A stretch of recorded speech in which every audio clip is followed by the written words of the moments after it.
So good evening once again, ladies and gentlemen, and welcome to the WoT Pro League Season 3, Matchday 22. We are at the end of our regular season here. We have some real ups and downs throughout this entire run.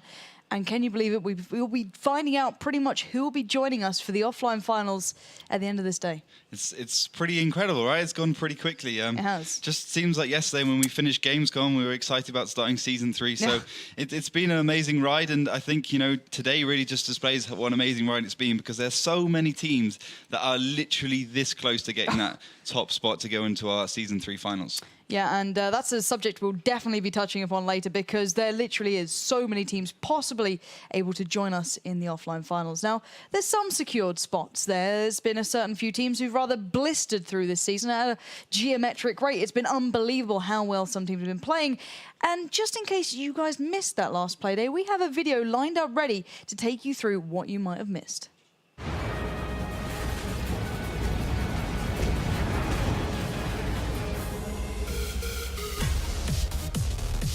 So, good evening once again, ladies and gents, and welcome to the WoT Pro League Season 3, Matchday 21. Rat still doing work, finds rest in peace. Finally, Bad News does the damage, but he'll receive a shelter boot, and now Phoenix moving in for the kill.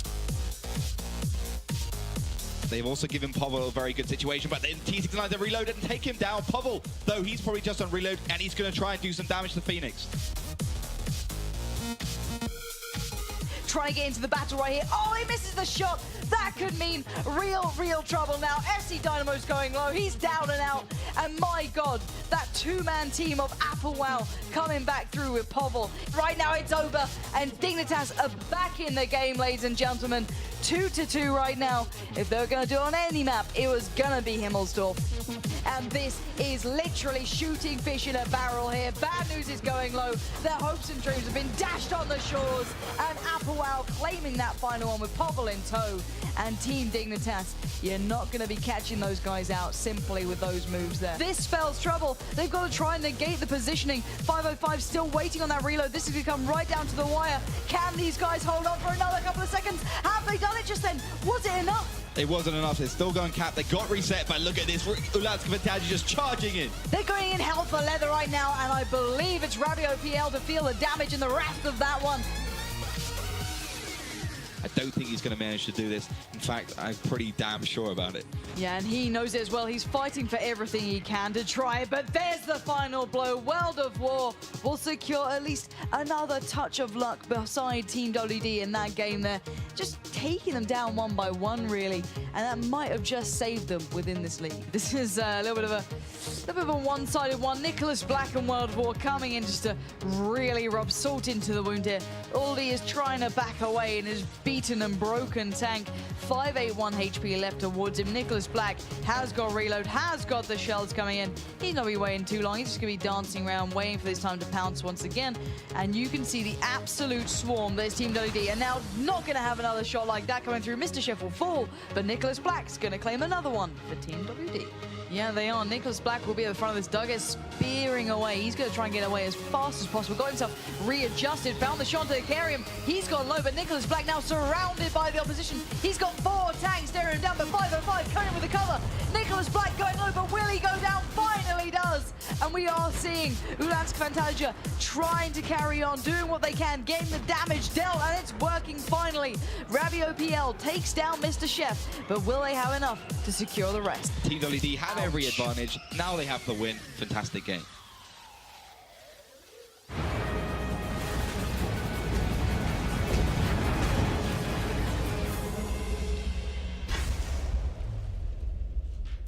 My God, that was an awesome play day. We saw Denova actually challenging Dignitas there, and I think we mentioned it before, if they had the slightly better start in that matchup, they really could have caused some trouble to the very top team there. And that's what I love about this league at the moment. It's so hard to define any of the teams from the very top to the very bottom. And obviously that wasn't just the only 2 games that were going on through that play day. There are a lot of others, and we can take you through those results as well. So Dignitas and Denova, one of the ones we watched, it was very close. Denova just didn't quite get that confident start they wanted, and they kind of struggled a little bit on the later maps as well when they tried to close it out. They adjusted a bit too much. They got a little bit shaky there towards the end, especially Himmelsdorf. But it's always going to be hard to take down Dignitas on that one. Team WD having a strong victory over Ensk, which is what we followed up with 5-0. A little bit of a shame to see them leaving the league with that sort of scoreline, but then a real upset. Kazna Crew 3-2 against WoT Pro. Who'd have thought it? And that certainly spells a little bit of trouble for the rest of the people around that marker in the table, because Kazna Crew are one of the teams that are really challenging right now to be in that top 6. And then outside of that, it was Odem Mortis against Evil Panda Squad, and Evil Panda Squad actually picked that one up. So not a bad play all around. A couple of surprises there. Yeah, the biggest one is Evil Panda Squad versus Odem Mortis, because for Odem Mortis, that was pretty much their most essential game. If they won that game, they pretty much would have been 100% top 6. And the other one, I guess, is the Team Dignitas Dinova. As you said, it was so incredibly close, and a couple of small mistakes by Dinova, most notably Himmelsdorf and finally Mines, and with that weird push around the Lighthouse Island. So yeah, it was a really close match day, a really good one, and this one I think is just going to be better. Yeah, it's going to be truly defining. And to highlight that point once again to you guys at home, let's bring up that ranking, because we aren't kidding around when we say it's getting close at the moment, because the top 4, let's say they're secure. No one can really catch up at this point. No one can move them. They may shift around, if anything, but I don't think they physically can, apart from Dinova and mousesports. So let's ignore the top 4. They will be joining us. But outside of that, from 5th down to around 9th, everything can change. Now, there's only 2 spots really available, and there's a hell of a lot of teams fighting out for this one. I want to know your quick thoughts to who you think will be joining us here. Right, I think Playing Ducks and Evil Panda Squad have a good chance there. It just really depends on this game we're going to see first. Odem Mortis versus mousesports. The winner of which, if Odem Mortis win, then they will be going through, and that will actually stop Spale from going through as well. So that can be really, really big. And I think Spale, as much as they love the OM guys, they definitely don't want them to win this matchup, although it's a very hard one. So it's your betting man's game that they won't win this one. Apart from that, I think Kazna Crew have a good chance as well. I very much so agree. They've got Team WD today, which is a lot of an easier game than the rest. To take you through the other matches, we'll do that in a moment, because that's another big point. It's who they're facing to get these 3 points to get them up that table, because there's 3 points basically difference from down in 9th to 5th. Everything can switch there. So if Kazna Crew pick up their game against Team WD, which they could do, even though they're on the same wind games, basically. Well, actually, no, there's about 2 differences, excuse me. If they pick that game up, they'll be up there with Playing Ducks Evil Panda Squad very easily, and they'll overtake that sort of marker. But then again, if Spale have their day, but they have a lot of a harder game against Dinova, for example. So it's all about the matchups. It's all about hopefully them turning up on the day, because upsets can happen. We saw in the last play day, WoT Pro being shaken, which is certainly something to remember. So the rankings at the moment, it's not about the top 4. It's about what's just below. It's for those final 2 spots to join us in the offline finals. And to just show you what these teams are up against, let's bring up today's games, because this is what's going to allow them to go through and join us here. It's who can really turn up in the final moment. So the routes are as follows. If, for example, you're an Evil Panda Squad fan or a Playing Ducks fan, they've got to come absolutely flying from the start there. They've got to pick up those 3 points. So who do you think in that matchup has the advantage? I think Spale is going to really struggle against Dinova, but they are a team where if they want to get the result, they will. Definitely. Yep. So I think they have a good chance here. They've proven that they're a great team. And Kazna Crew, they beat WoT Pro 3-2. So obviously they have a really good chance against Team WD. And Team WD doesn't have that much to lose at this point. They're pretty much secure for Season 4. So it's no problem for them. And Odem Mortis versus mousesports is really the one I'm looking at. And I think guys have to remember that it's not just about these results. If 2 teams draw up on points, then which is quite likely as well. Like if Evil Panda Squad and Playing Ducks, for instance, if they have a draw or one wins, then it goes on to the same points as another team. Then we look at the mini league. We look at the games they've played against each other. The team that's won more rounds against the other team gets that advantage and gets put through, regardless of the fact that they're on the same amount of points. And it's going to be unbearably close. That's the thing we've got to bear in mind here. There's so many teams battling this one out now, and we'll be following up with Spale today, which will be a great game anyway. And the one thing I like about these guys is they can all beat each other. That's the big thing in my eyes. Every single team here, maybe not Ensk and WoT Pro, have a chance. there's that minuscule possibility that they can turn this one around. So mousesports certainly can beat Odem Mortis, but if you look at Odem Mortis at the start of the season, they were vastly stronger. Spale have their really upsetting games. They can always challenge the big guys. And Nova, they didn't have the easiest of games, last play day, maybe still a little bit down about that, and it could affect them here. Spale are known to be giant slayers. They can turn things around on a moment's notice. There's certainly a team that can really do it. So, guys, we'll be bringing you as many updates overall today as well. It's not just about the games we're watching, because even if one team wins and another one wins, it can all be tied up again, and it can be very, very hard to work out, but we will keep you as updated as possible throughout this one, because it's going to be incredible. But your thoughts towards the first game, who's going to win it? I think for Odem Mortis, they have the real fire now behind them. It's just pretty much it is last chance for Saloon for them. Whilst mousesports, they're in the top 4 and top 3, so they don't have to worry about it. So as mousesports, they don't have that motivation to go and win, and that might give Odem Mortis the edge. True, very, very true. Because Odem Mortis, when they're pushed to the limits, they really can turn up. So I tend to agree with you on that one, but give me a little bit of a follower. You're a big Nova fan, but do you think this could be Spale's day? I think it could be Spale's day. Well, that's his thoughts, and I tend to agree with you there. Actually, everything you said pretty much hits the nail on the head for me, so I'm going with the same predictions, but it's not about us today. It's about you guys at home. You get to put your, your money where your mouth is, pretty much. You have a chance to win some gold, and I know a certain lovely lady who is waiting in the wings to take you through how you can get involved with us here in the studio. So, Melly, how can the people at home get involved with us here in the studio? Well, at first, I want to say I'm really sad. Really, it just feels like we started a couple of weeks ago. Yeah. It feels like, well, we have the whole season in front of us, but it's not. It's the final match day, and I'm so excited since we have a lot of possibilities when it comes to the participants of the and that's why your opinion at home matters a lot today, even more than the last match days. So head over to our social media platforms, follow us on Facebook, like us on Twitter. Well, it's the other way around, but you know how it works. And just get involved, to be a part of our network, to find a way into our lovely show. And following those platforms has definitely its benefits, because you will find news regarding our league, maybe some announcements the next day. Maybe. And of course the challenges. We have of course our Christmas challenge still running, and I must say a big thank you to all participants. We have a lot of submissions coming in day by day, and just head over to our Facebook page and have a look yourself, because the picture album is full. Wow. Really, we have so many participants, and as promised, every single submission gets a code, so you have time until next Thursday to get involved. We have 20k gold on the line, and as I said, it's Christmas. We like making presents and giving out stuff to cool people like you guys, so every submission gets a code, and I'm really looking forward to more, even better. I don't know if it's even possible, to be honest, but even better submissions, and maybe a bombshell next time. Or a tank shell. Or a tank shell, whatever. Just what's on your mind. It should be. Well, we have a lot of submissions without strings. A Christmas tree ornament has to have a hook or a string, people, to put it on a Christmas tree. Melly's very strict about this stuff, guys. Exactly. It has to be a Christmas tree ornament. That's the only rule. So follow it, people, to get your bonus codes. And of course, besides that, we have our regular match day challenges. And I already put up a vote where you can vote for your favorite team in the matchup, just to see the tendency of the community, which is really important today. And below that vote, you can post your predictions in the comments. So if you get the exact score line of that matchup right, you might get the chance to win a bonus code.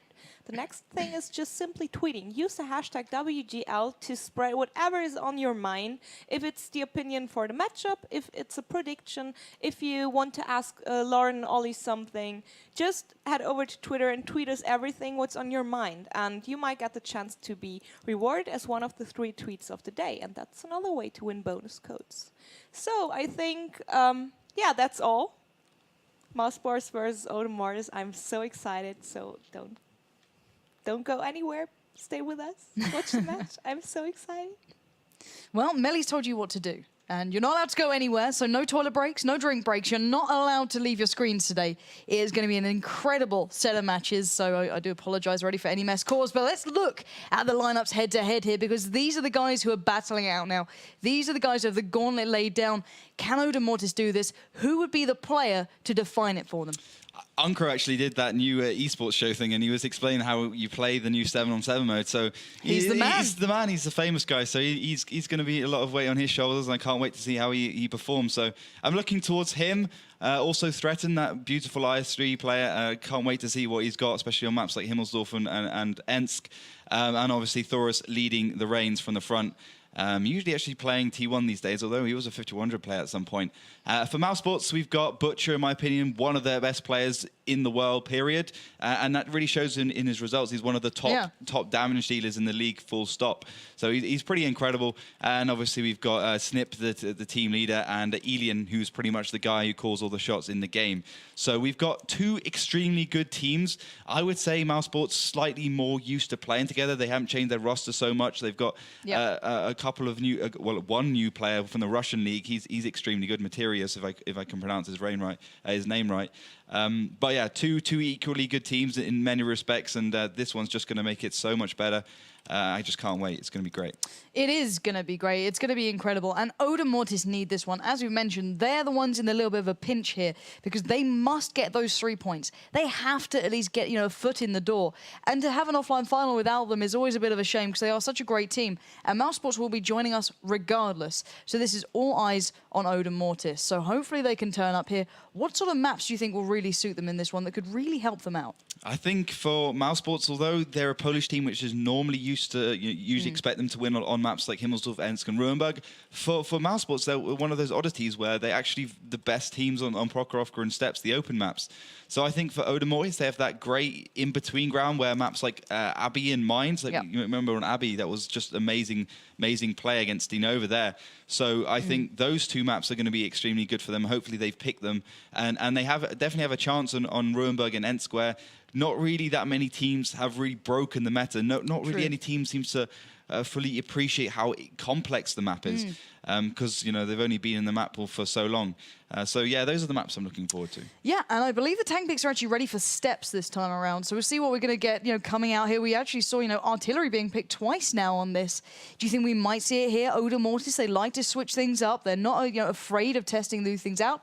But do they do it in their defining game? I don't think so. I think this one is just no artillery. Just even if artillery works, I don't think they would pick it, just because they haven't been picking it for the last 2 seasons. This is going to be, if any bog standard lineups were ever brought on any match day, this is where they're going to be brought, because it means absolutely everything. As you mentioned, mousesports is completely in the green. They're not going to go down. We're definitely going to see them at the Season 3 finals, which, by the way, we'll be telling you a little bit more about at the end of the show.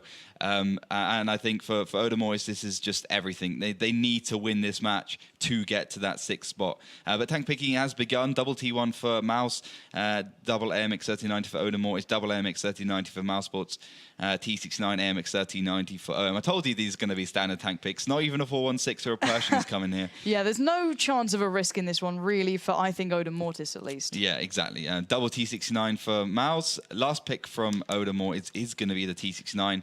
And the last pick from Mouse is going to be the 416. So for OM, at least, it's a triple AMX 3090, double T69, double T1, the most standard lineup you can pick on this kind of map.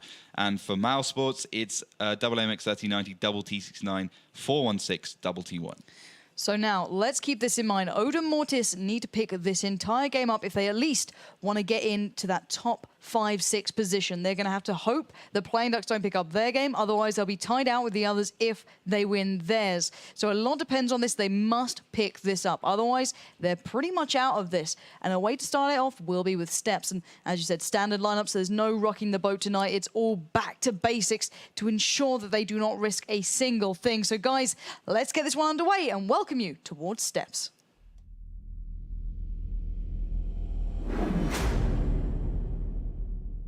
Steps is the other open map in the map pool, being 1000 by 1000, having no urban areas. There are 3 primary routes of attack: the trench, the rocky area to the left, and the middle road. The road offers direct routes to the enemy's base, but despite having a staggering amount of cover along the way, you are vulnerable to attack from all sides. The trench area provides for great engagements as it's only a few hills and rocks to cover the teams. Most of the engagements occur around this rock, the winner of which gains a crucial foothold on the map. The rocky left area provides the most cover for attacking and defending teams. It's essential that you pick tanks that can traverse from one side of the map to the other rapidly. They also must be able to get to the various key locations as quickly as possible. That is the key to victory. So welcome to that first map. It will be steps, as Joe kindly told us. And in the north, in the yellow, it will be Odem Mortis with it all to do, facing off against the southern, rather blue mousesports. And what sort of start are these two going for here? Mousesports going towards the left, as we would expect from the southern start, at least.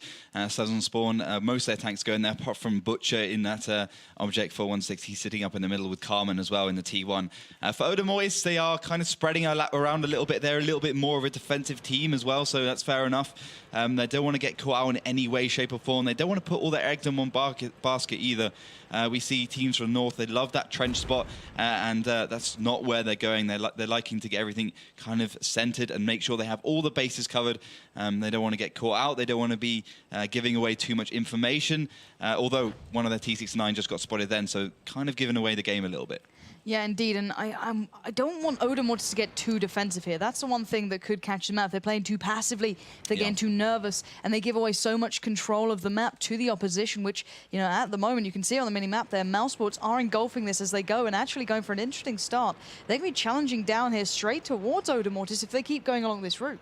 Yeah, it's only a matter of time before this engagement goes down. Mousesports looking a lot more aggressive, and it's paying off for them because Uncro Yukai have been spotted, so Mousesports know 100% sure that Odem Mortis is sitting up in that base because the T69s are there. You can pretty much expect the MX-39 to be pretty close, because you always need the support in the MX-39 from the T69. But for Mousesports, at least, the kind of options they have right now is that they can push along here, which would be the worst thing they could do because they'll just get crossfired from many directions, or pretty much they can go back to their base and try and come from the other direction. The middle is not going to work with Odem Mortis' kind of positional awareness around the map. And for Odem Mortis, their options pretty much, they can either stay where they are, obviously. They can head over towards that trench as well, or they can just go in and push Mousesports. Because, to be honest, if they did that, I don't see how Mousesports could really react, because Butcher's all the way back in the base. You can see Ilian's back here, Butcher's all the way over there, and Snip, Niapazorni, and Potomac are pretty much sitting ducks. It will take the rest of their team probably about 10 to 15, maybe 30 seconds to get into the right position and deal with an attack. Yeah, and look at this. Uncro has spotted out Snip there and Threaten as well, both eyeing him up, but Kedavan split around the side has been getting those spots out for the Mousesports boys, and well, it's a matter of time. If these guys can land these shells and play it carefully, they obviously don't want to give away everything, even though they are being spotted out pretty damn well and pretty damn easily at the moment. It's all in for them. They've gone for that all-in strategy, and let's see if it plays off.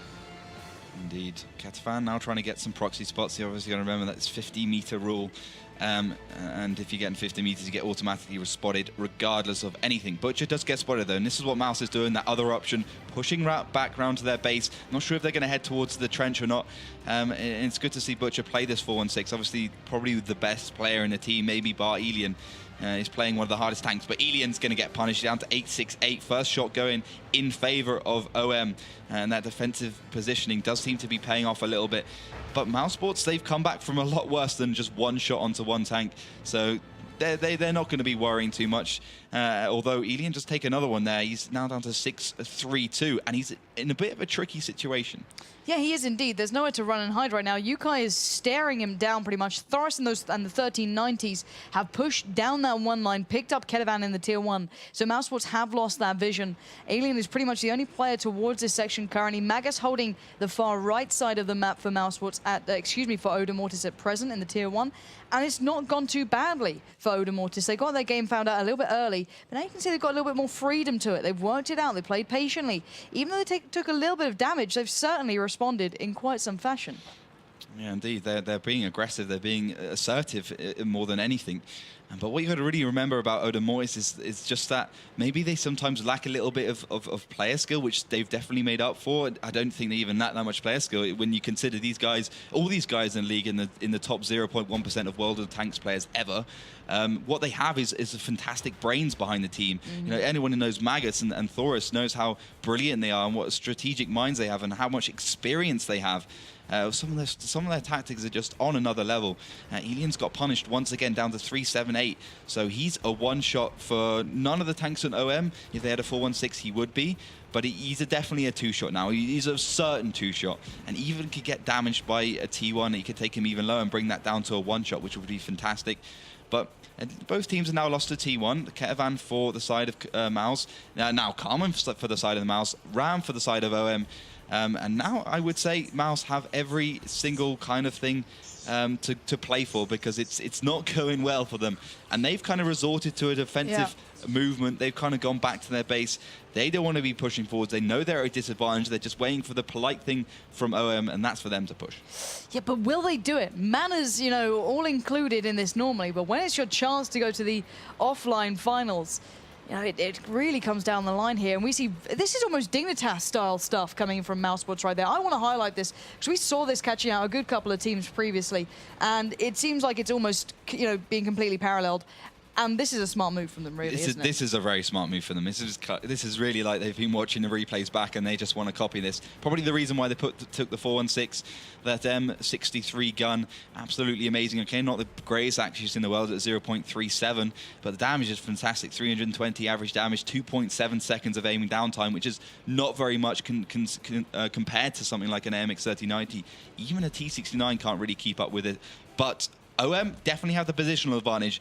I would say Poemak has gone a little bit too far forwards. It just depends if they go aggressive. If OM go over this hill, this could be deep trouble. Yeah, and look at this. Thoris is right around the side with Threaten as well. Podomako could be in trouble if he's focused down straight away, and he is being just right now. One shell connects, make it two now. He's down to 639. My God, he could be gone pretty darn quickly, but they don't know he has reinforcements, but it doesn't matter. Thoris claims the first big kill, but they are out on a limb, and now here come the rest of mousesports appearing over the horizon. Will they have the gun depression to do anything here? Yes, they do. They've got that T69 in play. Thoris trying to get the hell out of here, leaving DJ Redeep to actually do the damage. He's doing just that. Uncro lands the shell, but Threaten goes down. It's Thoris to fall, actually. Threaten still stands tall. DJ Redeep will go down, and mousesports are doing the damage, but they still are a bit of an even par. Well, the question is, what are the reloads like? The only one who's got any shells is Butcher, because he's playing the 416. Snips on reload. Nia Pizzorni's on reload, but you can consider Uncro is on reload in that T69. He is getting pretty close. Threaten's gone on reload as well, but it's 3 versus 3. OM have the reload advantage. That's why Yuka and Uncro are going to push in. Yeah, these T69s are going straight in for this one. The cap is also underway. Smart play coming out, but they need to land these shells, and it's not just happening, but now Snip goes low. He's almost out of there. Uncro's going to claim it, but Niz Pizzorni again coming in big, taking down Uncro, leaving Yukai in a 1v2 here. That clock is the only thing on his side as Threaten is finally back into the action. He's come flying and received 1 shell already, but can he get that counter damage on the go? Butcher's received 1 shell, make it now 2. Yukai coming in, but there's the killing blow. Yukai has everything now to do. Only other player standing is Magus, and that'll be a very quick bit of action if these two get towards him. So now Yukai must pull out something incredible, and you can see him trying with everything he has. 2 more shells. He landed on the last, but now he has 1 more man in his way. It's Niz Pizzorni, who's already taken down 2 of his teammates. Can he do it? Critical error from Yukai. I don't think he can. It is all of that MX 3090 was up to him, because if he didn't die, he would have been able to survive that, and he would have been able to get the kills. But Nia Pizzorni's now on 118. They just did a better job. They had the 416. They had the 1 shot. They didn't have any of the autos. So just carried on doing damage. That's why I think OM took the wrong setup. But let's see what they can do now. Yeah, this is what it comes down to. Can Yukai pull this one back? He made the mistake, and he's going to feel the pain of it. Niz Pizzorni's going to claim it for mousesports, and that is not the start Odem Mortis wanted then. Surely not. Surely not. Getting the advantage, but then giving away based on tank setup. Wow. Honestly, that 416, we can have a quick look how much damage he did. He did 2.7k damage, the top of the team, which is amazing. Not bad. Yeah, and not bad at all. You can really see in that situation, literally the 416 won that for them, 100%. Yeah. Because the engagement actually went better for OM, but because they had that continuous damage from the 416 to 320 from the M63, it just constantly pestered them. It did more and more. And then the one critical mistake was that the AMX3090 threatened, pushed around, and he didn't quite realize that the 416 has 6.5 seconds reload to somewhere thereabouts, depending on the crew and the equipment. So he got 2 or 3 shots off, but then he was blown away. He should have stayed safe behind the wreck and spread the damage a little bit better. And then just as soon as he had that opportunity to push forwards, do the damage, take the 416 out, it would have been another story. Maybe those safety picks aren't really paying off right now for Odem Mortis. As you mentioned, if that, maybe was counted a little better or taken into account a little better, might have been a different result. But right now we are seeing mousesports currently sitting with the advantage of only one map. It's the first map, so it's not the end of the world just yet.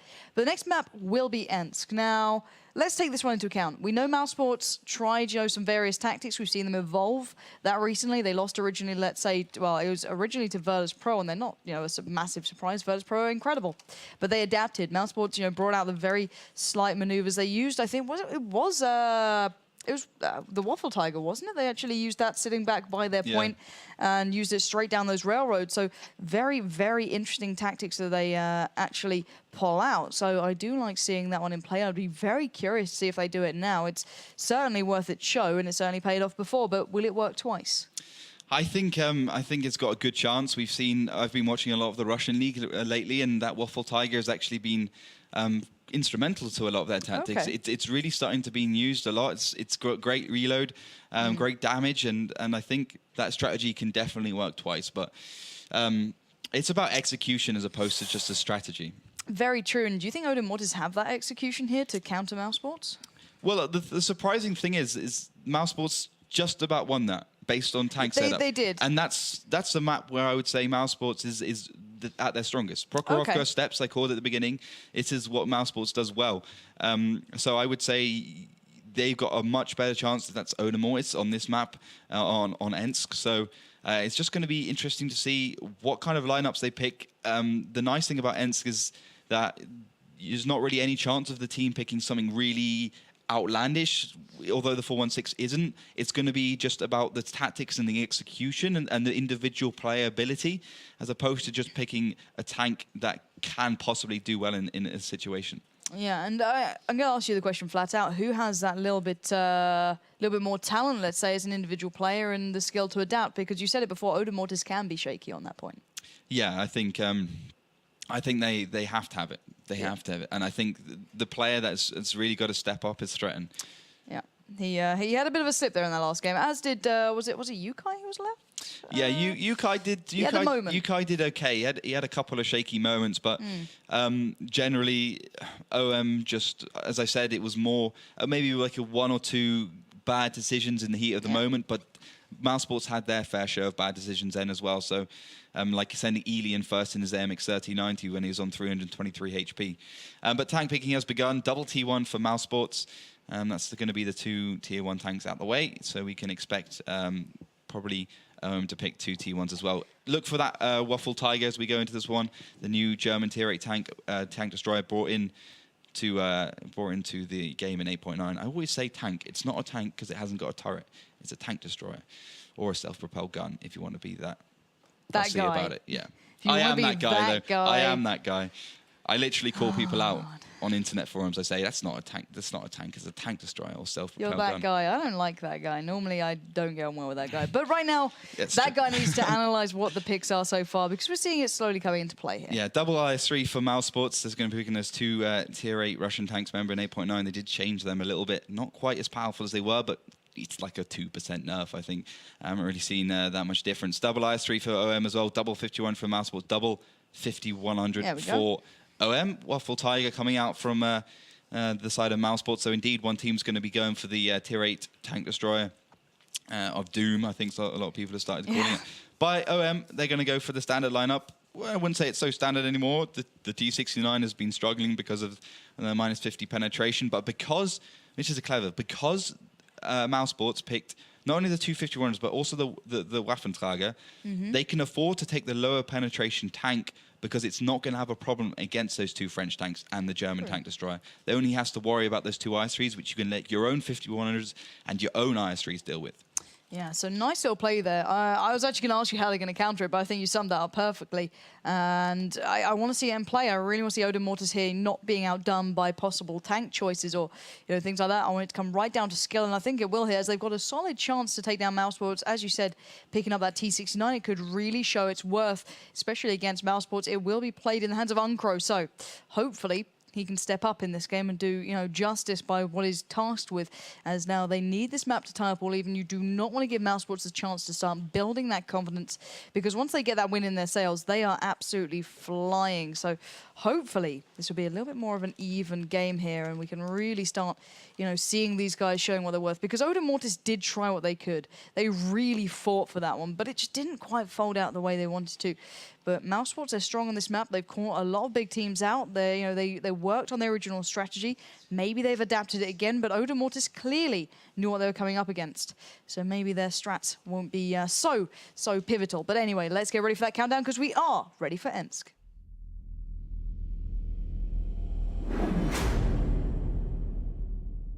Ensk is a simple map on the face of it, but requires the most skillful team play to play properly. Being such a small map at 600 by 600 meters, the areas of attack are confined to through the city, through the railroads, or through the green zone. The fearsome city side, often famed for its fierce firefights, the railroads and green zone areas are hard to play as they have many death alleys. The railroads provide little cover but good sniping locations. Tanks can shoot over and navigate through the trains to ambush and weaken the opposition. When playing Ensk, always keep in mind that teams may try and rush for the cap and not go for the city brawl. Also, take tanks that can both deal a lot of damage and react quickly to situations.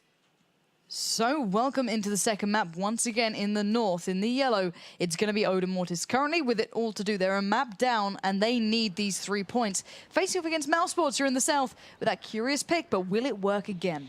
I think they're going to have a good chance here. It's just about getting that gun into the game. As I said, 750 average damage when you're shooting an IS-3. That's half its HP. That's even more HP off the 5100. And if you head up towards the higher echelons of that damage roll, it can do up to 943 damage, I think, which would be a big chunk off your health, and you don't want that. And you can see mousesports are playing into that tank destroyer kind of mentality, staying backwards, staying in their base, staying behind cover, not giving any information, while Odem Mortis definitely playing heavily towards the green zone. They're not actually heading over there. They're sitting on the tracks because they're trying to get the shots down, which Uncro's trying to provide in that T69. But they're definitely going to be waiting around. It just depends how long they are. That's a good spot, though. Prokhorovka gets spotted in the base by the T1, sitting up by the base. So now Odem Mortis have quite a lot of information. They know that at least one tier 8 tank, and thus you can extrapolate that many tier tanks are going to be sitting around the base of mousesports. And it's only a matter of time before they start reacting, moving, getting up a good strategy, and then just, if they execute it, it's not going to be a problem. Yeah. And I really want to see what they bring out now. I want to see where these moves will go. We see the first couple of blind shots coming out from Yukai there. Going to be firing down those railroads. No real connections yet, but still, it's given them enough information. And we are seeing that split coming away with Thoris, DJ Redeep, and Threaten making their way down. You can see the return fire coming through, but no connections as well. So both teams retaining the full HP. Just Yukai on the reload, but still, he's got time to play with. There's no rush there. But DJ Redeep and Threaten all making a big move. Yukai needs to be careful. You can hear that Waffle Tiger really pounding down those shells. But what are these guys up to here? They're just going to try and push up, find anything if mousesports has it there, engage it, move back, get that damage down, find another way in. That's what they're doing. That's why they're using the 5100s to go forwards with the IS-3. It's a good setup. You have the autoloader and you have that single shot just to deal with the extra bit of damage. But that's Thoris being spotted in the IS-3. He's gone first, which is a good choice. Threaten behind in his IS-3 as well. That's good spots by Ketevan. Mousesports on the reaction now. Nia Pizzoni pushing around his IS-3. Butcher getting around there as well, and Snip. So they're all getting into a defensive position. So Odem Mortis won't have a way in here. If they push, they're definitely in for a bad treat, because there's not that much cover. And if there is cover, which there is a little bit, you can see the kind of railroads and houses. They can be destroyed pretty much pronto. And that will allow mousesports just to go in, or just even snipe them out. But you can see Elian is slowly starting to work his way around in that Waffle Tiger. If you don't know what the Waffle Tiger is, it's this tier 8 tank destroyer. We've renamed it. Rukil's renamed it, actually. We'll blame it on him. Elian's gone forwards now. He's going to be trying to find a way, and it's a bit of a dodgy strategy, because even if he finds a T1, he could be in some serious trouble, because that tank can be penetrated from the front. Yeah, and both tier 1s are split towards this area. As we saw early on from Odem Mortis, they got some great spots out, and I think Ram will be able to see these guys making their way here. The rest of the Odem Mortis have started retreating back anyway. DJ Deep, Uncro, and Yukai are now being joined by Thoris and thrown back by their flag, and if Ram can actually spot these guys out, it'll be a lovely little bit of play coming in from him. The tier 1s are so useful for this, just being the eyes and ears, really, for the side that can't really afford to get themselves involved in this. Magus, on the other hand, seeing a little bit further back, keeping eyes down that one road, leaving the city more to Ram himself. So looking down there, trying to spot out anything possible. Still not spotted out the tanks, but there we have it. There's the first one. That's Alien spotted. So that Waffle Tiger, there we go, has been spotted. Ram is now in trouble. A little bit of a split connect from Carmen there will pick him up, and now just Magus is left alive in this area. He can keep a little bit of an eye on it at least and see Carmen and Alien still, but it's a worrying sight to see, but Odem Mortis seem to have the information they need. Yeah, they know that a couple of tanks of mousesports are up in that city, but they don't know how many more. So if they overreact, then it could go badly, and this could just be a fluke from Mouse. They could just be wanting Odem Mortis to push back into the city, knowing that they're over towards that green zone, and then push back to their base, and maybe even just waste time, because a draw for OM would be just as bad as a loss, to be honest. Just a little bit better than a loss, obviously, but still not putting them in any kind of firm position in that top 6 table. Although Thoris has spotted out near Pizzorni, a couple of shells try to connect. Thoris does connect his shell, but it gets absorbed by that IS-3's frontal armor quite nicely.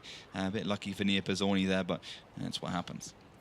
Yeah, and we aren't seeing Odem Mortis overly reading into this. They've made their push. As you saw, there was Thoris who got spotted, but the rest of OM also moved down the 6 line. They're looking towards that square by the city section, and they're not spotting out anything. So they can probably make the assumption, or at least some form of it, the mousesports did back away. So they won't be too nervous about this, but still, they've got to be a little bit cautious, because they did lose their eyes and ears within that sort of city area, excluding Magus, who's still down there and kind of picked up the place of Ram. So we are going to see if this one unfolds. Uncro has received a shell then. I'm not sure if he was spotted for it. It was a blind shot there.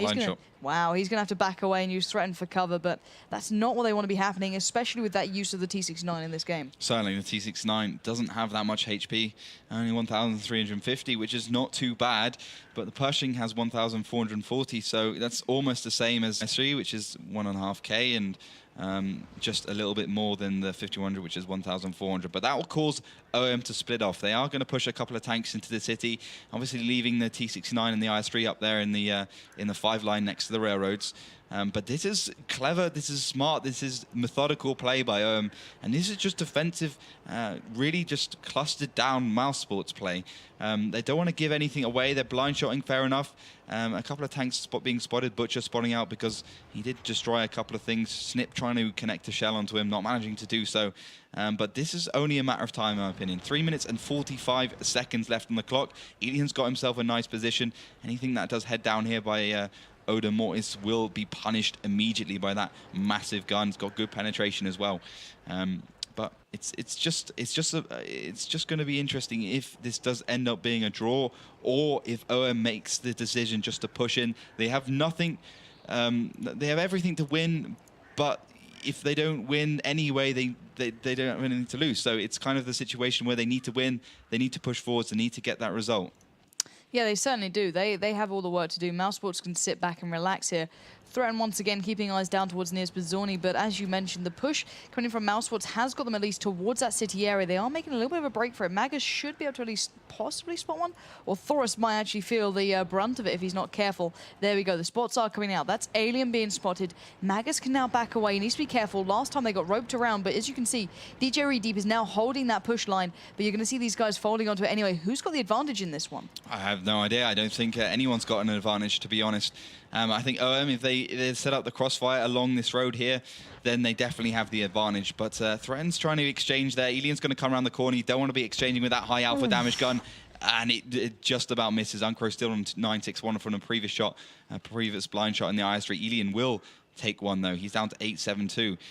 He's got to be a little bit more careful now. He can't go out, and he knows that he's spotting the whole of mousesports know that they're pretty much completely spotted. Odem has all the information, while mousesports still don't have very much. Magus is trying to increase that. Carmen will pick up his second frag, his second T1 kill. He's done a good job in that tank. But we're just going to have to wait and see if they're going to take the bait. Yeah, indeed, and it's all about that patience now coming into effect. They know Alien's making a move, and DJ Redeep will be eyeing down that road. He's been keeping track of this one just in case, holding Thoris's push there. So let's see if they're going to make the most of this. He's playing it smart. He's not going to peek down. They're still being oh so cautious here. Yukai playing way back, holding the 1 and 2 line push, which might be a smart move. As these guys are still, firing back and forth down that 5 and 6 line. We will be seeing a couple of tanks coming into the eyes of Odem Mortis very soon. There's the first shell made, but it's still not enough to make any sort of difference towards the scoreline yet. Will Odem Mortis make a final push, or will it be mousesports? It looks like it's going to be mousesports. Niapazzoni pushing up forwards. Threatens engagements onto the IS3s. Have not done too much. You can see the kind of bounces and zero damage shots that heat ammo's done against this tank. Snip and Niapazzoni, they're looking for that T69 because they know it's on low HP. They know they can two-shot it, but it's a dangerous, risky move. It's a really risky move. There's Threaten and Thoris holding down the pushes for these guys. Alien cannot get involved just yet. 1 minute left on the board. DJ Redeem cannot die right now. He's holding back 2 players on the flank. Threaten doing what he can now. This all comes down to that individual talent once again. The clock is ticking, 50 seconds. Thoris is going low. Alien landing the shells, but can Snip do the damage? First player to fall, I believe, will be Yukai, taken out by Butcher, but the exchange goes through. Thoris does manage to take him down, but mousesports are destroying them one by one. Uncro now is left in a terrible situation with only Thoris at his side with 30 seconds left. There's nothing he can do. Niapazzoni is hunting him down. Polo, Mako, Snip. He's joined up by Thoris here, who's got the first shell bouncing off him, but still, it's not enough to do the damage. Surely not. He's trying, but it's almost game over. Thoris facing down Snip, and you can see Polo and Mako going around for the kill. The cap was trying to be made there as well, but with 8 seconds left, Thoris can only watch as his tank gets obliterated 1 shell at a time. It's probably not going to die, but he's left on 26 HP. Another win for mousesports, 2-0. And what upset me then was the fact that Odem Mortis, they weren't aggressive. If you need to win, then you need to be aggressive. There's no reason to sit back and wait for mousesports, because in the end, because they picked the T69, Odem Mortis couldn't deal with the IS3s. Uncro did as much as he could. He was just bouncing shells in the IS3. The 250 average damage just simply isn't enough to be reliable. It's like a 50% hit ratio. While the IS3 is just gonna penetrate through the T69 like a hot knife through butter. It's not going to be at all hard. And then mousesports they put the 2 IS3s up. They came from the other direction. Kind of a fail from the side of the 5100s, not managing to take down the Waffentrager and the other 5100, but then that's that alpha damage. Yeah, indeed. And it really was a case of mousesports literally folding on Odem Mortis from every angle. And it would have had to have been, a beautiful bit of individual play coming out from Odem Mortis to hold that one back, because DJ Redeep was holding the flank. He went down pretty quickly, as did every other player near him, and it's so hard to win any battle when the guys who are holding your left flank, right flank behind you end up falling. And it's impossible to do. And mousesports literally applied the pressure so throughout that, rather than just focusing on one tank, even though their final push was towards that IS3 and T69. There was so little they could do there, and it was such a shame to watch. But as you said, maybe if they took the initiative when it was there in their hands, maybe ran with it a little bit more, they could have turned that one. But it certainly wasn't happening early on in that game for them. They just, I don't know if they're nervous here or if they're just lacking that little bit of a push, because they're not the most aggressive of teams even in their regular season, are they? Yeah, they're certainly not aggressive. They're much more methodical, as I said. They like to be brainy with their moves. They don't want to try any risks, and they don't want to just throw a game away because they decided to push in. And that would be the worst thing to regret at the end. So now 2-0 down, going into our third map, which will be Abbey, which is a map which I said they're pretty good at. So if OM really want to start getting themselves back into this game, obviously a 3-0 for Mouse would send them over the edge, and it would send Odem Mortis down to relegation, where they have to fight for their place in the Pro League. Yeah, and that's just unbelievable to think that it all comes down to this map now, pretty much. They can either draw it or win it. That's their only 2 ways, and then try and win it on the next one and then bring it back, basically, which is the only options would end in a draw, which I don't think really would be enough overall with it being so close at present. So they need to win this one. There's no 2 ways about it. So they are just having a little bit of a team talk there and making sure everything is ready for this map. Because Abbey, it's a complicated beast, isn't it? There's so many variables, so many options that really can affect teams. And literally, there's so many routes as well. It depends what they go for. Now, what do you think Odem Mortis might start with this time? They're known as a defensive side. Do you think we might be seeing 5100 playing passively? Where do you think we're going to see the tactics come into play? I think there's going to be a 5100 in the mix for Odem Mortis. In terms of other tank picks, I think double AMX 3090 is very likely. A couple of T69s for that middle spot. I haven't seen the Pershing so much on Abbey. I'm not sure why.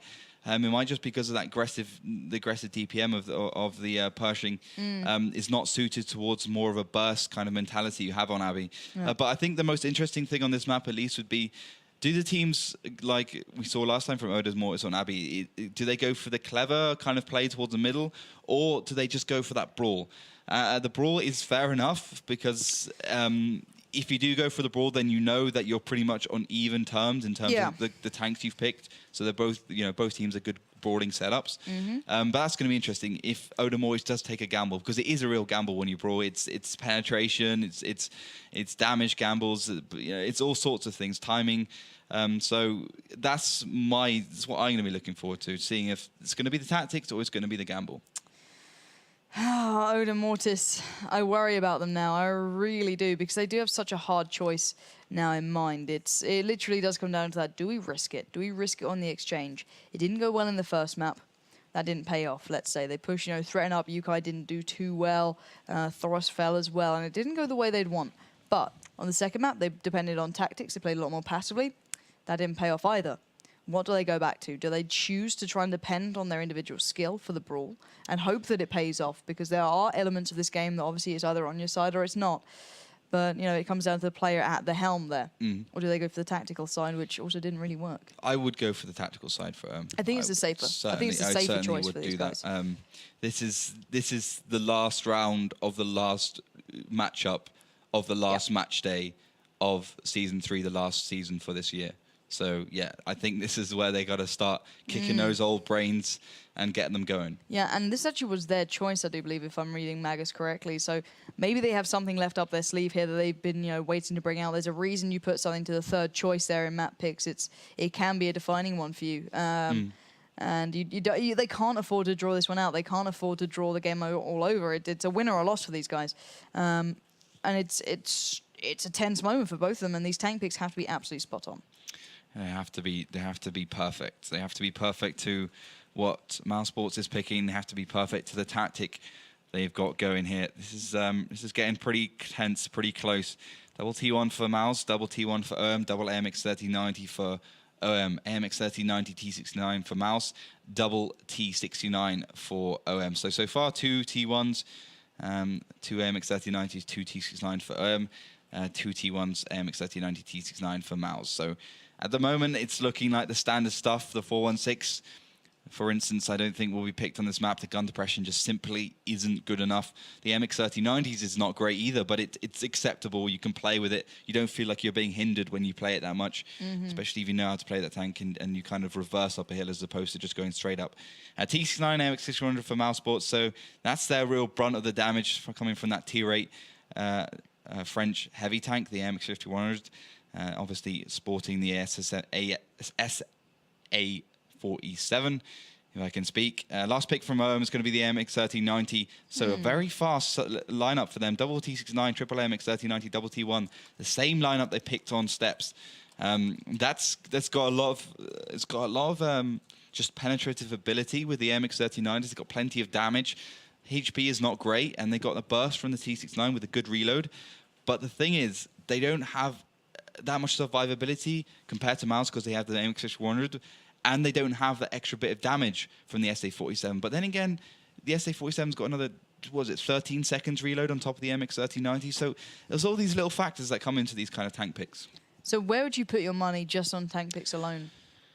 Ooh, that's a really tricky question. Mouse have gone 100% for the left side brawl. Those two 5100s are going to be absolutely insane. You can do 3.6k if you hit all 6 shells between them. I don't know. I think it's going to be tricky for OM to really make up for the damage and the HP of those two tanks. Okay, so let's say mousesports are going for the brawl. If you're Odem Mortis right now, you're in this lineup, where would you be telling your players to go? I would say go towards the middle. Just leave the mountainside or whatever. Let them do the hiking. Go towards the middle. Pray that they don't get the sniping shots. So when you go over there, dupe Mouse to go towards your base. Try and go for the cap. send your AMX 3090 charging behind, your T69's in front, and just collapse Mouse in the middle and just take down a T69 or a 5100 straight away, get them out of the equation, and then hope the other AMX 5100 doesn't land all 6 shells. So it'll be on reload, and then once the 5100 is on reload, it's just a goner because your T69s will just pick it off like it'll be no problem. Well, it all comes down to timing in this one, if I'm reading you correctly, and let's hope these guys have got it really down to a T. Odem Mortis clearly going for a pick that they have faith in there, negating the use of the 5100, trying to stick to the T69s, the 1390s. It's brave, but who knows, maybe it's going to be the factor here to take them across and possibly give themselves a chance to win this game. They currently have 2 maps against them. This is the moment they need to turn it if they want a spot in the offline finals. So guys, let's get ourselves ready for Abbey.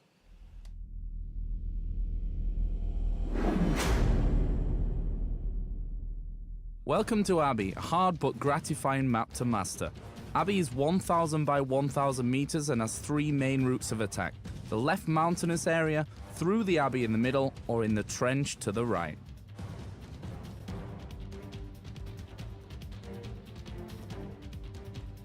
The housed Abbey area in the middle, the winding trench road, and the treacherous mountainous area. The Abbey area can be moved upon on a central road. Often the 2 teams battle it out for the higher ground. The mountainous area often sees intense action as it overlooks the Abbey and provides key access to the enemy's base. The base area can also be accessed via the trench and is a common route of attack. It is essential to defend your base. Teams must pay close attention to their tank setups and in particular how they utilize them to the greatest effects on what is a very complicated map. So, welcome to the defining third map here in the north in the gold and yellow. It's Odem Mortis with everything to do here. They've got to turn this one around. Facing off against the southern, the blue mousesports, and it looks like we might even have an initial exchange here as Devil and Thoris have both found Alien in that central Abbey. They are not messing around at all. They will just about have reload available now, so we will be seeing those shots come out flying, and the first one will land, but here comes the barrage. Alien going down low, but will it be enough to take him down? 97 HP. There's the reply, but there we have it. Devil gets the first. Odem Mortis off to a flying start. Absolutely obliterated Alien. He didn't have any idea what was coming around that corner. And what was it? It was 3 MX 3090s. Devil threatened, doing perfectly. Only Devil receiving 1 shell. He's down to 856. But what have they got in return? They got Alien, probably the best player along with Butcher on mousesports in his AMX 3090. His most preferred tank down out of the equation. That's Odem Mortis' middle central push working out absolutely flawlessly. They couldn't ask for a better start. And that's only 9 minutes left in the game. And I think they've got the tier 8 point advantage. That'll give them the win if it does go down to 0, which I don't think it will. Mousesports, they've gone 100% over towards that mountainside. They're literally playing that mountainside push. They got the 2 5100s there as well. So although Alien, yeah, he's down in the MX 3090s, those 2 5100s, they won't make up 100% for that damage loss.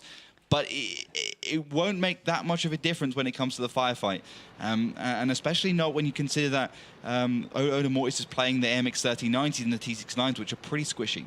And the important factor here is Ram got the early spot towards these guys. So already the players towards that central Abbey section will be Justin, Yukai, Uncrow, Devil, and I believe it's Threaten coming around as well. So good couple of shells landing towards Potomako. This is paying off perfectly at the moment for Odem Mortis. If they can keep this up, they are working down and working out the opposition. And I think they're even going for a bit of a counterplay here. Butcher's just received one. Yeah, they're really countering up. It's going to be Magus's job to try and cut down Carmen and that T1. I think for Odem Mortis, their next priorities will be taking down those 2 T1s, getting them out, making sure that they can't do a cheeky cap. They can't put that extra dimension of pressure on, which would be absolutely disastrous. Potomako is trying to get around on the flank. He's down to 1189, 1182 even from a shot from an AMX 3090. Those tanks are not particularly good at sniping, but they are certainly good at getting themselves into the perfect position. Ram's going to try and do his best to avoid damage from Potomako. Won't work in the end, so 1 T1 down for Odem Mortis, but that won't make that much of a difference, especially when you consider the tier 8 tanks down for the side of mousesports. Yeah, but look at this positioning right now. Devil and Threaten both went all the way back around. They've created the perfect crossfire with Yukai and Uncro just powering down Polomako and Snip, but they cannot outstay their welcome. Threaten's in trouble. He's down to 595. He needs to back away, as does Devil, but there's not a lot of time to do it. These guys have got their eyes trained on him right now, and they've just slipped out of it. Thoris will find Carmen, so that's another tier 1 down. That's good play coming in. That's what they need, just to remove any sort of vision they had, and that's some great damage caused. mousesports are not sitting too pretty now. They certainly aren't. Polomaka's down to 530. Neopazorni down to 1088. Snip down to 838. Polomaka's even more trouble. Gets blown away by Uncro. Great shot in that T69. He's the sniper of the century, and that's 2 tier 8 tanks down for Mouse. This is stunning play. Yukai and Uncro both spotted. It was Polomako on the cross, and that big 5100 layered him with shells, and we are seeing a huge advantage to Odem Mortis here. Must have literally confidence to the brim. They've got Butcher, Snip, Nierspazorni, and Ketavan to find, and they have the tanks to do it, but there's one very, very close to these two T69s. You can see it on the minimap. They might have a terribly rude awakening any moment now, as that 5100 will appear on their radar. It's Butcher there. We know how good this man is. Can they escape this? They're folding onto Yukai right now. He's the target. He's down to 276. He's got to stay alive. He's going to fall, but Uncro still laying down the damage. 22 HP left on Butcher as that reload will come in, and he'll just about stay alive. Ketavan's going to try and spot out the T1 going towards the cap. Magus is going to try and put in the extra dimension of pressure, but Butcher is on reload, and that reload is crucial for the 5100. That will remove it from the equation for about 47 seconds, so he's just got to get out of there, make sure he doesn't take any more damage. Getting some good sniping shots across, and now it's Thoris's turn. Yeah, look at Thoris sitting right here, already expecting that counterplay coming in from Mouse to make that move back towards the cap, but he will not be able to spot out where Butcher went to, but Uncro and co will be laying down some good fire any moment now. Devil swinging around the corner in that 1390. He knows he's close. He can smell him out right now. That tank is not looking good, and here we go. Devil going in for the kill. He should be able to claim this one nice and easy, being careful, waiting for that shot to come in, and now might go for the challenge. There it is, beautifully played, even in the minor terms, and now just Nip and Nierspazorni stand. It's the two T69s of Doom against pretty much the whole of Odem Mortis. Threatens down to half HP, as is Thoris. Uncro still pretty, Devil still pretty. So a lot of tanks still in this battle. Not really has to worry at all, to be honest. Odem Mortis showing once again why they are probably the best team. Yeah, definitely the best team on Abbey, and you could see why Magus said he's, pretty confident on this map. This is their map. Neopazorni's trying to get themselves back into the game though. Only a couple of shells on Uncro, well, one shell. He's down to 610. You got to remember the heat changes now, not doing any damage to the side of that the tracks. They now act as space armor, but Snip's on to threaten. Yeah, Thoris though is coming around on the flank there. Snip's been found out. He stayed too long. Thoris has the shells now. He's got 3 left to go. Snip's down to 314. Oh, lovely little ending shot, almost taking Snip down to 63 HP. Devil swinging in to probably finish this job right off. It should be an easy move for him. They are not messing around at all here. They want mousesports out of the picture. That's going to help it through, as now just 1 damage dealing tank stands. Devil's got 4 shells left in that MX-3090. That will be enough to kill Nierspazorni in that T69, but the first one to really challenge him out will be the T69 in the middle. You've got to remember the MX-3090s are light tanks. The T69 is a medium tank. So Uncro 6110, Nierspazorni 868. Yeah, but bearing in mind, Uncro is now on reload. He was spamming out those shells. He's going to have to depend on those 1390s to create a little bit of a crossfire and hold his push at the moment. Thoris and Devil will be doing so. The other tier 1 was picked up by Magus, getting a nice little kill in the bag there, as now Nierspazorni is between a rock and a hard place. A hell of a lot of turrets are staring him down. The cap is underway. So much pressure now on this one man's shoulders to try and secure this game 3 in a row, but it's not going to happen with Uncro doing that, and there's the final blow. Odem Mortis, they're back in this one, ladies and gents. They are nowhere near out of it, and if they keep up play like that, we might be seeing an upset here. That was another level. Let's be honest. It was beautiful. That was top 3 games of the season. Definitely. In terms of just tactical play. Like, everything was down to an absolute T. Good props to Uncro. They're doing 2,205 damage. Second in line, Threaten with 1,710 damage. I think what the best part for me was when the two MX-3090s sat in that bush and they knew exactly what mousesports were going to do. They just read their mind. It was some Darren Brown stuff right there. Darren Brown stuff. And they just took them down so low to about half HP. So when Snip tried to cross over, Uncro was just ready and waiting. It was unbelievable. Absolutely unbelievable. Every single exchange was beautifully done.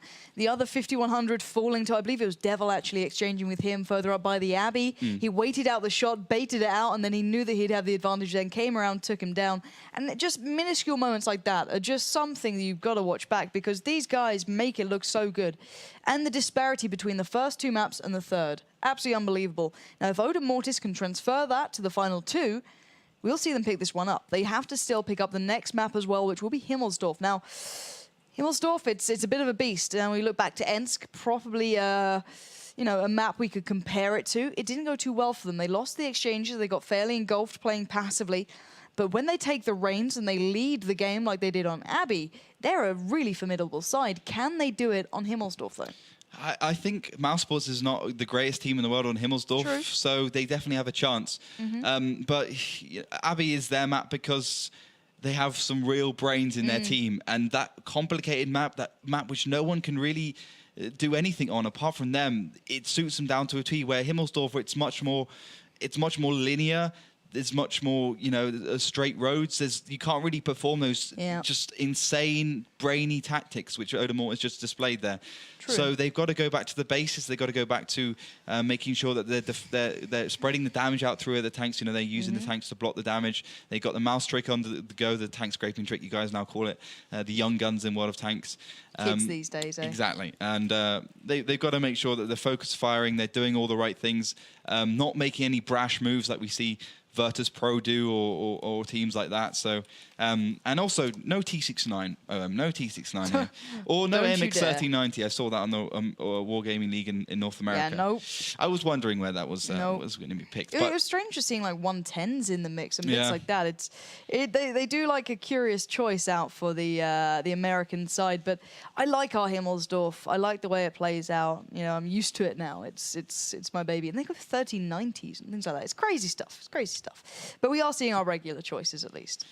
Yeah, everyone likes a little bit of Harry Potter. Double T1 for Mouse, double T1 for Wingardium Leviosa. You should become a wizard. Wizardess. A wizardess. Is that what you call it? Yes, Ollie, it's a wizardess. Yeah, got that one right. Wow, she just called me a witch. It's a witch. This is why we don't allow It's many. not a wizardess, it's a witch. No, they're two different things. Are they? Yes. No, they're not. They so are. They so are. I'm pretty sure So wizardess are. is a legit word, but I'm sure they call it witch. I'll be Hermione Granger, and you can be Ron Weasley. All right? Let's get into the action. Double T1 for Mouse, double T1 for double IS3 for Mouse, double IS3 for double 5100 for both teams as well. So it looks like both of these two are just going to go for the normal standard pickups, the French and the Russian tanks really dominating the lineups here. To be expected. It's just about which team will pick the extra 5100 or which team will pick the extra IS3, or they could just go for the same lineup. It's obviously after up to that last pick here. If you're going to take the extra IS3 and you're looking towards the corners more because that alpha damage, if you're picking the extra M5100, you're looking towards more versatility. It's got more speed, and you can do a lot more damage in a short amount of time. Obviously with the 6-shell autoloader. But that's all the questions going to win. Or you're going to pick the tier 8 tank destroyer as well. And we've seen that being picked up a lot. And indeed, Mouse is going to be picking that one up. And I think it's the best pick, actually. Really? Well, it's a really tricky one. They've picked it a couple of times. And I've seen it a lot on the Russian server. I don't think you can say it's definitively the best pick. But it can certainly do a lot of damage in a short period of time. It's got a good reload for the 750 odd damage it does. It's a tier 8 tank with a tier 10 gun, like the ISU 152, but with a better reload. And the ISU 152 has got a lot more flaws as well in general. But we're gonna have to see what OM has to counter this with. So where would you play that then? If you're mousesports, last time they played it right by the flag, it was very passive. It barely pushed up. It was more down towards the railroad area, but not that far out. Where'd you play it?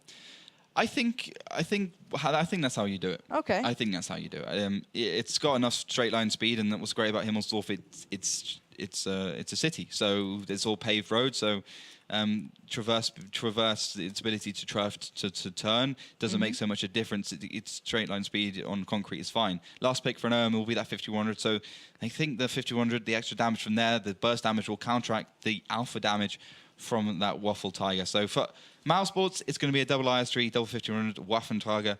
And for OM, it's going to be a triple AMX 5100 double IS3, double T1.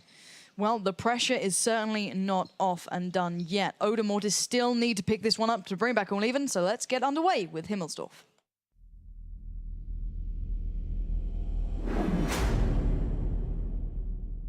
Himmelsdorf is the city maps of city maps. It's a small one, being 600 by 600 meters. There are 3 routes of attack: the hill, the banana, and the train side.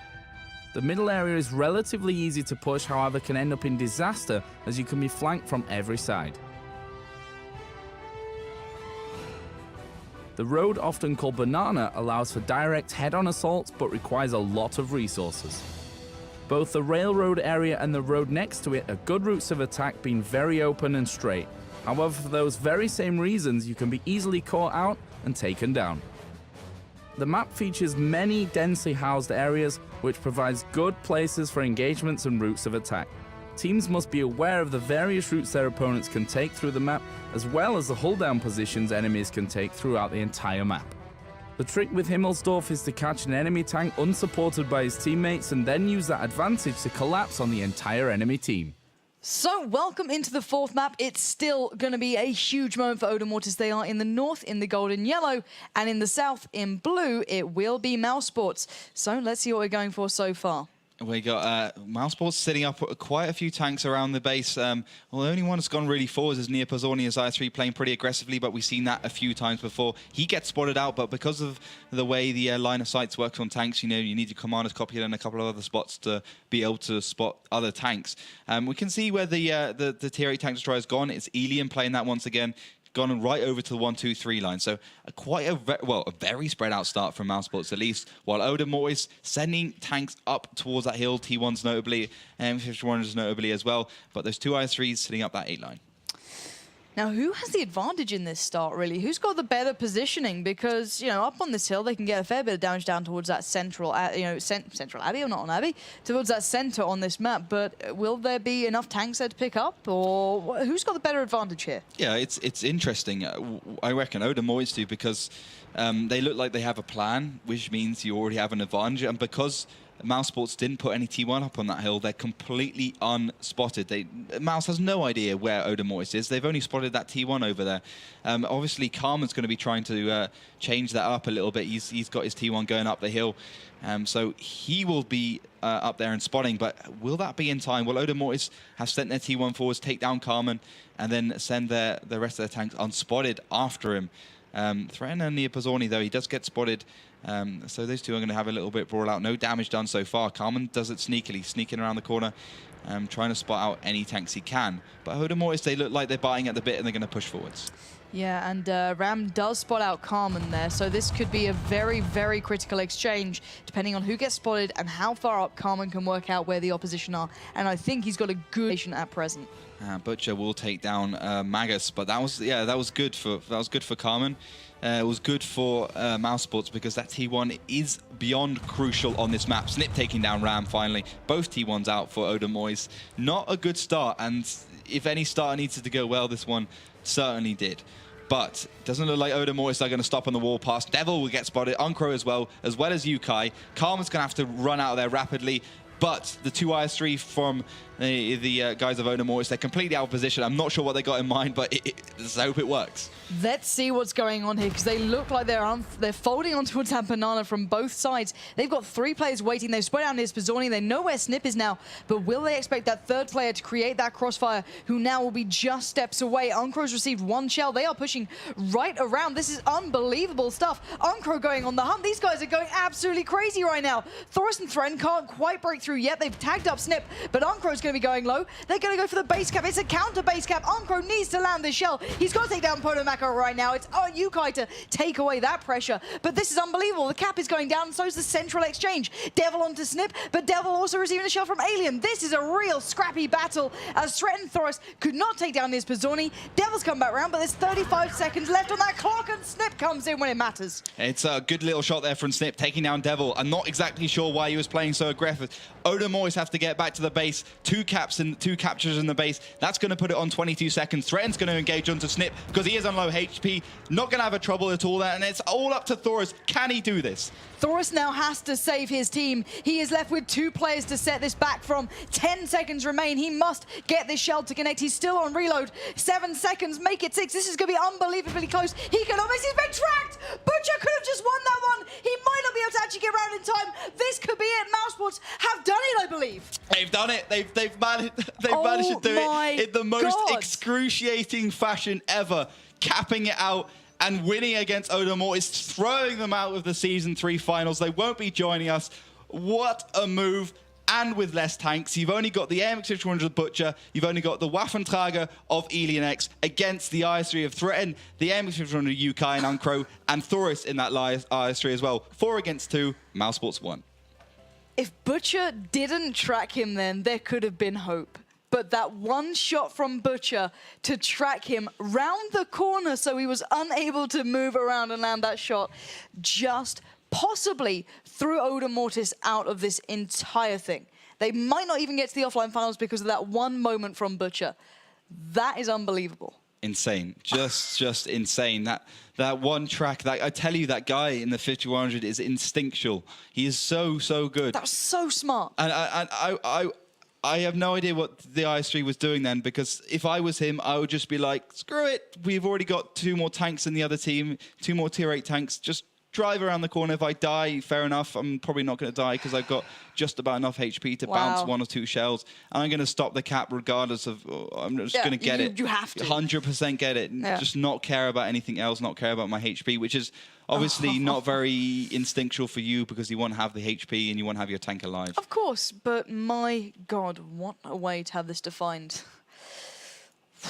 It must be a very interesting sound on the TeamSpeak, whatever voice communication Odem Mortis are using.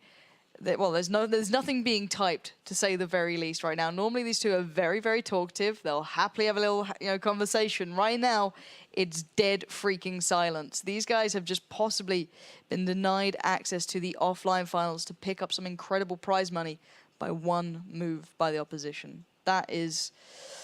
That's something to watch back on replays, on VODs, and make sure you do not ever miss what just happened. Anyway, Prokhorovka will be the next map. Now, pride's sake alone, I don't know what shape Odem Mortis is going to be in. If that had just happened to me, I'd be a little bit distraught there. I don't think I'd be too ready to focus on Prokhorovka. So no.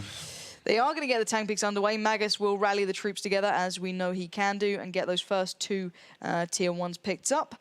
But still, mentally, these guys have got to be shattered after that.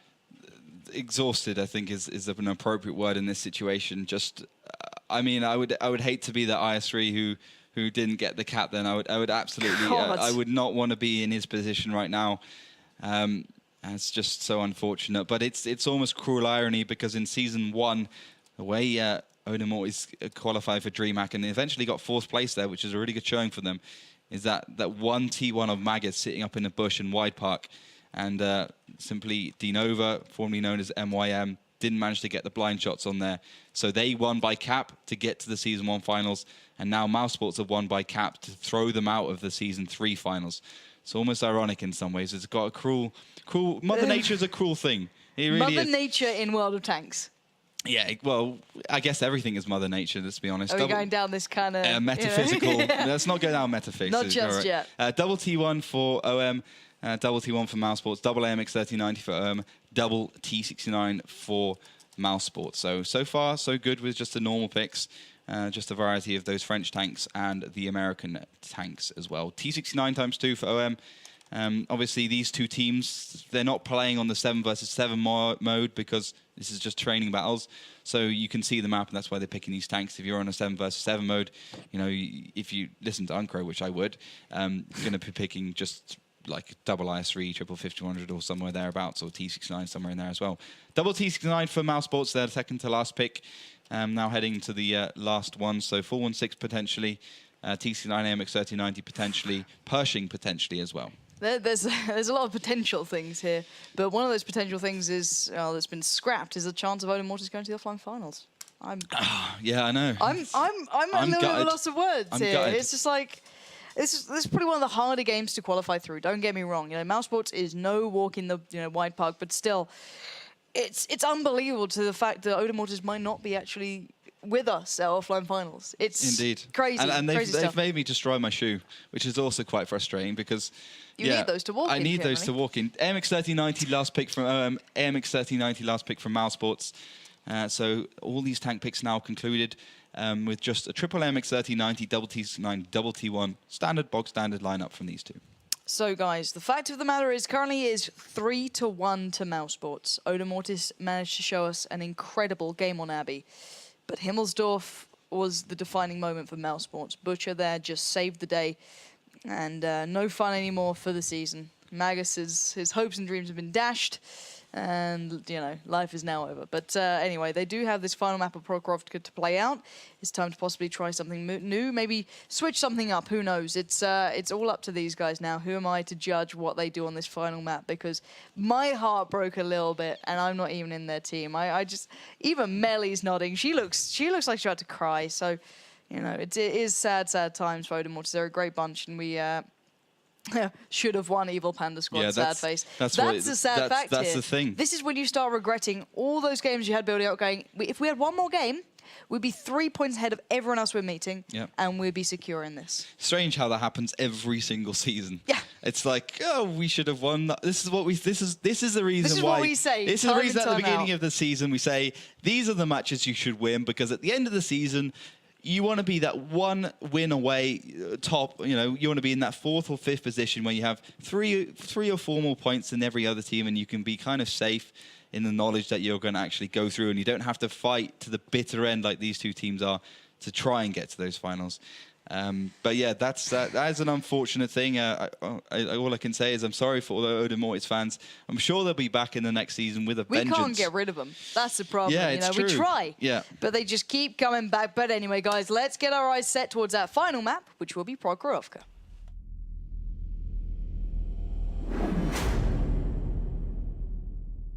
Prokhorovka, a large map at 1,000 by 1,000 meters, which allows teams to stretch their legs and artillery to test their skills. There are 3 primary routes of attack: over the left tree road, the middle area, and towards the town. The tree road is very open and flat, but has a very large number of bushes and trees that provide good cover if you're not shooting. The middle area is where the initial engagements happen, as teams gather as much information as they possibly can.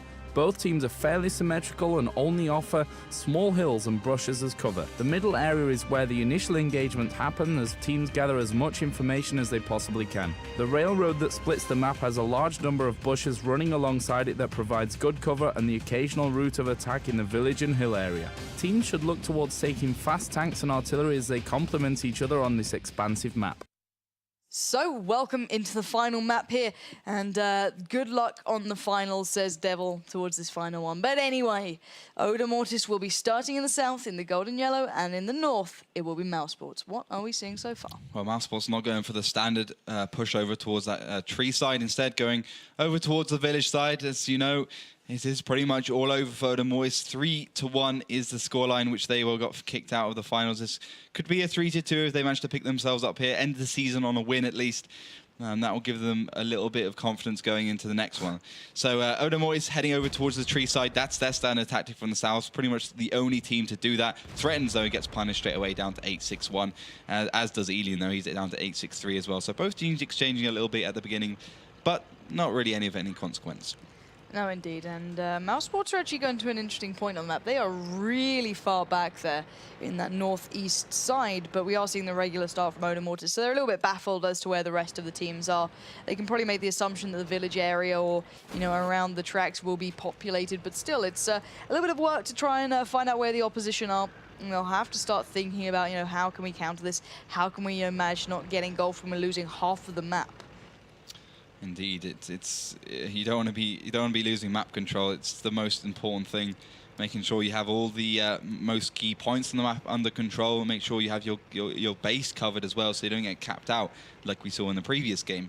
That's what once again, talking about this 2 T1s, you don't want to be losing those T1s, folks.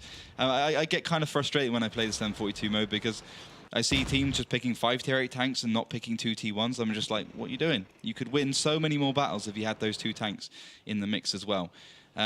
Carmen does get spotted, as does Ram. So Carmen's going to find himself quickly dead, indeed getting killed by Ram in the T1. So good start for him. Not quite the best thing he's done in his life. He did take down 2 T1s on Ensk, but instead he just opted to stay safe and 100% not spotted, which didn't work in the end anyway. Yeah, and now Odem and Mortis are just taking their time at present. They, I kind of feel for these guys because, you know, what can you fight for at the moment? You know, it's hard to pick that motivation up after such a devastating loss, but still, they're going to try and work this one out. Thoris will be splitting forward. He's going to be looking for the cap, maybe try and find out any other, you know, possible tanks playing defensively and see what he can locate. And as much as it's about finding the opposition, it's about finding when they're not as well. You can kind of slowly but surely work out where they may be, and it's all about that kind of slow but methodical play. Indeed it is. Prokhorovka is going to be pushing forward in this T69. I think mousesports now looking towards the cap a little bit more. Maybe just go for a quick one if they can. But Odem is usual slow play at the start, apart from on Abbey and Himmelsdorf. But they're definitely a little bit more defensive, wanting to not try anything which could possibly get them a lot of the loss. As I said, okay, they're not going through to the Season 3 finals, but they are still fighting for their pride, and I think for us it's going to be interesting to see if they are going to stay together as a team, if they're going to be any roster changes, what's going to happen in the future with them, and we so dearly want to know what happens with them. Elian does receive another one though, so 6-4-1, sliding the HP advantage into Odem Mortis' side once again, but Devil and Yukai get spotted in the open, especially Devil. He's got to try and get back. Prokhorovka, though, gets punished, and this just looks like a cheesy little cap from mousesports here. Mousesports being cheesy, well, why not? You may as well enjoy it, and we'll see at least a bit of a shooting range almost for the Odem Mortis guys. It's DJ Red Deep laying down the fire, not getting any connections that you really wanted there. 3+ people in the cap. We're going to see the counter cap coming in as well. That's one of the tier 1s splitting off for Odem Mortis. Yukai and DJ Red Deep using that gun depression of that T69, just able to look up and over the hill, get those shots going to be landing. And with 18 seconds left, they're going to have to make it work. Magus just sitting there, spotting out, making sure that recap happens every time, or the reset of the cap happens, but it's back down to 20 seconds. Yeah, I don't think mousesports really expected to manage the cap here. Although Odem Mortis actually didn't destroy the base trash, so it took away a lot longer for them to finally get the shots down to mousesports. But slowly but surely they're getting worked down. Prokhorovka will probably be the first one to fall. He's on 91 HP, but you can see how many bounces are coming out from that T69. Just that 250 penetration from the ammo is just unbelievably unreliable. Yeah, and another little skirmish going down as well. Alien and Thoris going back and forth there. Thoris will claim that one, but the cap's still underway on 20 seconds, surprisingly. And DJ Red Deep and Yukai Hell, they might run out of ammo soon enough, as they are just laying down shell after shell after shell. Here's Bazzoni pushing up, but the cap once again being reset. This time only 2 players left in there, Butcher, and it's probably going to be Snip in there as well, as Niz Bazzoni is just chasing around. And there we have it, Threaten will be able to find Snip. And now just 2 alive for mousesports. It's Butcher and Niz Bazzoni, the final 2 alive for the team who will be going to the offline finals, which is 100% secured. It's a beautiful thing. Thanks to all your viewers for support, and see you in Season 4, says Magus. So do show that guy some love. He's put on a fantastic show for us today. Sadly, not enough to take it through to the offline finals, but still, these guys have been brilliant throughout this season. And for the final little bit of a show, they're enjoying taking these guys down. Just Niz Bazzoni getting another shell towards him. DJ Red Deep focusing down towards Butcher, and it's just a little bit of fun. I think, yeah, it's a little bit of fun at the end of the day. Odem Mortis have definitely won this one, but whether it'll really make any difference, I don't think so. I think there's going to be a few beers drank for these guys tonight. For mousesports, celebrating. For Odem Mortis, commiserating. Not sure which one's better, but finally, Threaten does take down Nia Pazzoni in that T69, making it a 2-3 victory for mousesports, as we've been talking about. Putting them, well, they would have been safe anyway. They're in 3rd place once again. This is like the 3rd season mousesports has ended in 3rd place, which is ridiculous when you think about it, especially when they were in 9th place at the beginning. Unbelievable stuff, isn't it? It's been a crazy ride this season, and we do actually have updates from other games as well, if I'm not mistaken. So we'll keep you up to date on that, because it will affect the rankings overall, and we can try and make our predictions. But at present, if we ignore the other games going on, the fact that Odem Mortis could not take out mousesports, it would mean that Odem Mortis will sit on 24 points. Now that means that it gives a chance to everyone else around them. If they pick this one up, they're going to get themselves in there. So Who were the other games going on at the same time? It was Dinova Spale. No, we're going to watch that one next. That's what we're watching. It's Evil Panda Squad against Playing Ducks. Yeah, Evil Panda Squad Playing Ducks, yeah. So in theory, I believe it was Evil Panda Squad who won. Yeah, Evil Panda Squad 3-1 against Playing Ducks. 4-1. We got updates from Ellie. So 4-1. Evil Panda Squad were on 24 points. Now they obviously go up 3 points. Yeah. So they'll be sitting there above where Playing Ducks were. Playing Ducks will retain on 25, but Odem Mortis don't have enough to catch up. So currently it's in 5th, it's Evil Panda Squad. In 6th, it's Playing Ducks, but still, Spale and Kaz Crew both have a chance to overtake at least one of those. So the games are still afoot. My brain is not good with maths. I got like a C in like GCSEs. It was embarrassing, so don't make me do this again. But the next game we will be watching will be Spale against Dinova. So Spale can still get themselves into this one, but there are games going on outside of this. Kaz and Crew are taking on Team WD. Yeah. So we'll need to find out the results from that, because that will also affect who's going into this. And it may come down to a head-on-head of previous results between the two teams who may be tied for points, you know, whether it be, you know, in 5th or 6th position, because it's unbelievably close at the moment. So we will be working this out as we go along for you guys at home, because there's a lot to keep in mind at the moment, isn't there? Yeah, Just there's a little bit, there's a few factors to keep in mind, but Odem Mortis is the one we can remove for now. They're not going to make it, but we still have one slot less. I reckon Evil Panda Squad is pretty much secured right now. Playing Ducks, they're the ones who have to start worrying. They've played their match today. They just have to pray that the other teams, which they need to lose, absolutely end up losing. So I'm just quaking at the heels right now. I honestly am. It's going to be incredible. Anyway, our thoughts aside, we want to know how many of you predicted that outcome. How many of you did not think Odem Mortis would be joining us in the offline finals? You horrible, horrible people. So, Melly, how many people out there actually thought that? And how are you doing over there? Because I know you're a big Odem Mortis fan as well. Yes. I'm really sad. I'm really sad. As you read my face expressions right, I was really sitting here and like, oh boy. I really would have liked seeing them on the offline finals, because I think, well, as you guys already said, teams on they're playing online differently than offline. Yeah. So I expected big plays. Well, we're still expecting big plays on the offline finals, but I think Odem Mortis could have pulled up big. Well, next season will come, and we will hopefully see Magus and his I nearly said minions, but that's not true. Every single team member is very valuable, and well, this is a team game, and you can't. You know what I mean. I don't know where I was going. Well, it wasn't meant to be, sadly, but Odem Mortis had a big fan base right behind their backs. They had like 47% people voting for them, which is a pretty great result against mousesports. Sure. So, and in the comments below that vote, it was really balanced. It was really balanced. People would have really liked seeing Odem Mortis on the offline finals. Yeah. That's what I can say. Yeah, I think we all agree. They do have a great fan base of people out there. Like, you only need to see Magus in Twitch chat currently. He's not a happy bunny. He's quite sad, but you know, it's a sorry state of affairs to see these guys not there. It is actually quite a somber mood in the studio now. It's like, I know I'm grinning. I used to play for OM at one point, so it's just a real like shame. But you know, to the deserving teams, hopefully I blame it will you, go. Threaten. I blame you. Is it his fault? It is his fault. Did he get you kicked? Were you not good enough? No, I went to university. I had to stop playing. Got replaced. Yeah. Sometimes you're just not good enough. But yeah, Melly, it was harsh times, wasn't it? Yeah, indeed. Aww. But this is how it rolls. I see what you did there. That was good. Well, yeah, that's pretty much all. Community is really quiet.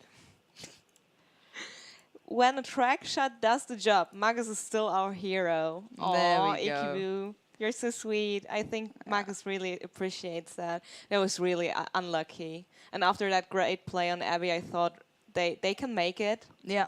They can make it, but it wasn't enough. Sadly not. Sadly not enough, but there is still at least a good couple of chances for another couple of teams to join us in the offline finals. The point of the matter is that It's dependent on who plays next and who gets the victories here, because there's a lot on the line. Obviously, there's Spale and Kazan left to our eyes to possibly get into this one. Right now, Evil Panda Squad got their place into this by beating Playing Ducks. They're currently sitting in 5th. Playing Ducks now move down to 6th, and Odem Mortis stay basically where they are in 24th. So they're not tied, actually. So yeah, they're the two who are currently joining us, Playing Ducks and Evil Panda Squad. But there'll be more games going on. So Playing Ducks can literally do nothing but sit back and watch to see if they're going to the offline finals. Kazan Crew can get up there and beat them, as can Spale. Now, this is going to be incredible to see because these guys are so close on points. Spale have 23, Kazan Crew have 22. So it's all dependent on who picks up this game and if they do, because by all rights, Kazan Crew have the easier game on the line, but Spale, they know they can be the Giant Slayers and they need to do it. But if that sounds good, you guys better come back after the break. We'll be going to a quick 10-minute kind of chill out on a breather because we need to kind of wipe the tears away from our eyes and, you know, try and recuperate and kind of refresh ourselves to get ready for another game, because it's sad to see that Odem Mortis will not be joining us at present, but we need to find out who will be. So guys, tune back in after this very quick break.